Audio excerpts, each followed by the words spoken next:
Hello everyone, मैं हूं आतिफा काजी और इन न्यूज़ प्रोग्राम में एक बार फिर से आपका स्वागत है। और आज का जो टॉपिक हम आपके लिए यहाँ लेकर आए हैं वो वर्तमान में चल रहे किसान आंदोलन को लेकर है। और क्योंकि ये न्यूज़ सरकार की उन नीतियों या कार्यों से रिलेटेड है जिसका वेरियस सेक्टर्स पर असर पड़ता है, तो इसलिए इसे हम जीएस पेपर 2 में रखेंगे। और ये हमारे पॉइंट्स ऑफ डिस्कशन रहेंगे जिन पर हम स्टेप बाय स्टेप चर्चा करेंगे। सबसे पहले देखेंगे कि खबरों में क्यों है, उसके बाद जो एक किसान आंदोलन है उसकी टाइमलाइन को समझते हुए इसके कारणों को देखेंगे, उसके बाद चुनौतियों को देखते हुए इसकी आगे की राह पर बात करेंगे और फिर आखिर में क्वेश्चन रहेगा। और आज का क्वेश्चन मुख्य परीक्षा पर आधारित है। तो चलिए स्टार्ट करते हैं। दरअसल पिछले कुछ दिनों से आप और हम सब देख रहे हैं कि उत्तर भारत के जो किसान हैं वो बड़े स्तर पर आंदोलन कर रहे हैं और इसी के चलते देश की राजधानी नई दिल्ली में भी काफ़ी प्रोटेस्ट देखने को मिल रहा है। तो इससे जानकारों का मानना है, इसके संबंध में जानकारों का मानना है कि ये ज़रूरी है कि सरकार जो है वो न सिर्फ किसानों के मुद्दों को सुने बल्कि इस पर जो है उन्हें हर संभव भरोसा भी दिलाए। तो ये तो बात हुई किसानों के आंदोलन की कि जो अभी चल रहा है, लेकिन ये जो किसान है ये आंदोलन क्यों कर रहे हैं, इसकी वजह क्या है और इसके पीछे का जो भी घटनाक्रम है कब से चल रहा है, ये सब हमें समझना बहुत ज़रूरी है। तो चलिए सबसे पहले इसके घटनाक्रम को देख लेते हैं कि ये कब से चल रहा है। तो अगर हम बात करें तो सबसे पहले जून 2020 में जो सरकार है वो कृषि सुधारों से संबंधित 3 नए अध्यादेश लेकर आई थी। इन अध्यादेशों का उद्देश्य क्या था? कृषि उत्पाद, उनकी बिक्री, उनका विपणन, उनका संग्रह और कॉन्ट्रैक्ट फार्मिंग में सुधार करना इसका मकसद था।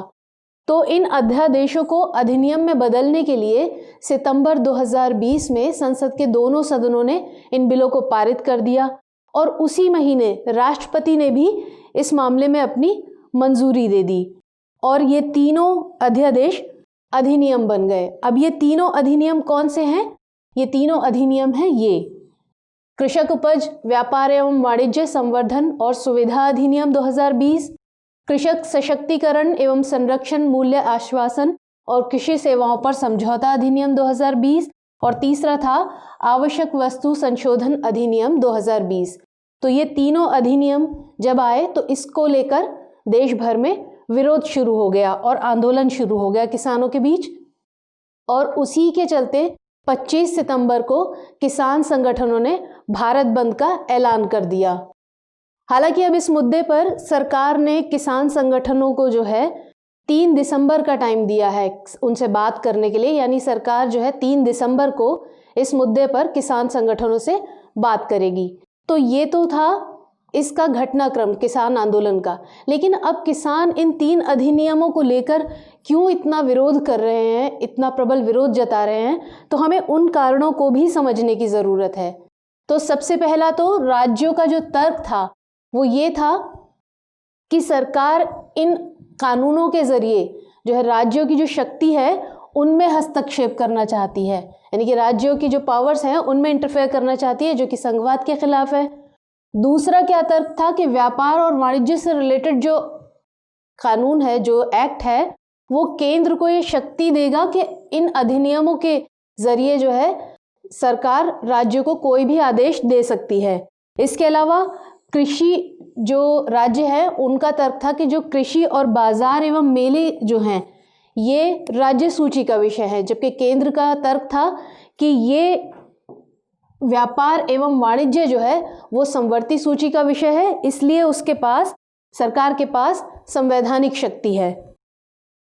और तीसरा क्या तर्क था राज्यों का कि जो एपीएमसी है यानी कृषि उपज विपणन समितियां है, सरकार उनके बाहर कुछ ट्रेड जोन बनाना चाहती है, जिससे क्या होगा कि जो वर्तमान मंडी प्रणाली है वो कमज़ोर हो जाएगी। इसके अलावा कानून में प्रावधान है कि जो नए बाज़ारों में जो भी लेन देन होगा उस पर राज्य सरकार जो है यानी जो स्टेट गवर्नमेंट है वो कोई भी लेवी या टैक्स नहीं ले सकती। तो इससे क्या हो गया, दोनों के बीच में रेवेन्यू से रिलेटेड इशू बन गया।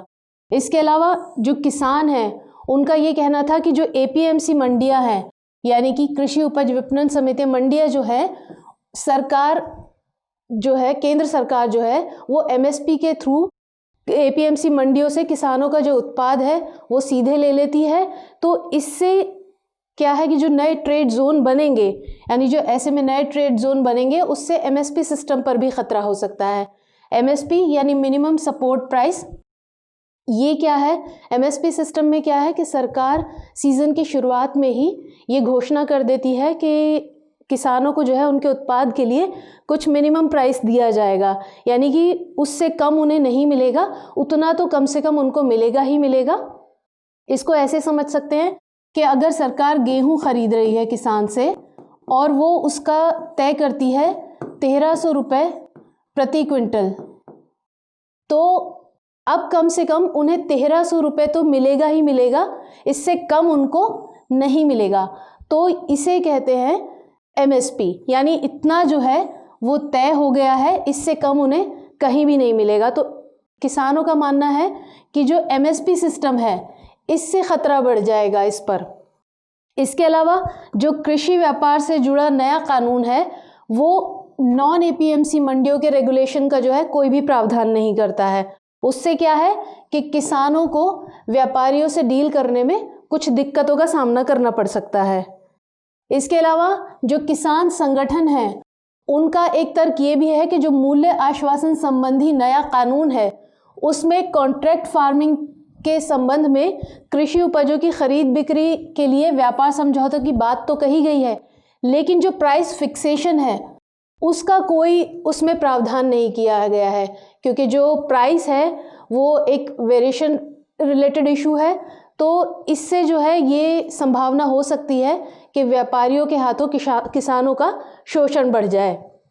इसके अलावा आवश्यक वस्तु अधिनियम 1955 में जो संशोधन किया गया उसके मुताबिक केंद्र सरकार जो है वो अनाजों, दालों, आलू, प्याज, खाद्य तेल, बीज और तेल का कुछ असाधारण स्थितियों में रेगुलेशन कर सकती है। वो असाधारण स्थितियाँ कौन कौन सी हो सकती हैं? जैसे युद्ध हुआ, अकाल हुआ, कोई भी प्राकृतिक आपदा, तो इन स्थितियों में ही रेगुलेशन उसका कर सकती है। और इससे क्या है, सरकार को कृषि वस्तुओं के उत्पादन, भंडारण, संचालन या वितरण के संबंध में विनियमन जो है सरकार नहीं कर सकेगी।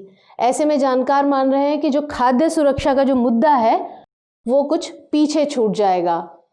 तो ये थे हमारे इसके कारण कि जो किसान आंदोलन कर रहे हैं तो उसके पीछे के कारण थे। लेकिन अगर सरकार इन कानूनों को लेकर आई है, कृषि सुधारों से संबंधित जो है अधिनियम है इनको लेकर आई है, तो जाहिर है इसके कुछ लाभ भी होंगे।